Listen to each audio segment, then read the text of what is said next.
La campagne électorale s'est crispée encore davantage. Hier, dans la ville de Tambacounda, de violents affrontements ont éclaté entre des militants du camp présidentiel et du PUR, ce parti de l'opposition, avec son candidat Issa Sall. Il y a eu un mort parmi les militants du camp présidentiel, poignardé selon la police.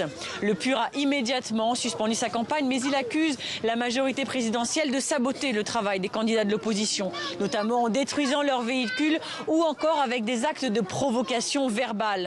Cette montée de la tension, elle a été crescendo depuis le lancement de la campagne électorale. À Fatick, le fief du président Macky Sall, et à Saint-Louis, dans le nord du pays, des militants du candidat Ousmane Sonko, très anti-système et virulent contre le chef de l'État, ont été blessés et toujours lors d'affrontements avec des militants du camp présidentiel.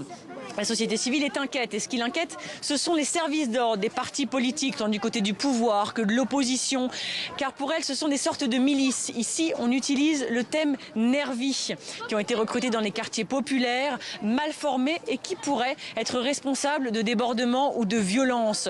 Ce climat délétère rappelle celui de la présidentielle de 2012, où une dizaine de jeunes recrutés par les partis politiques avaient trouvé la mort.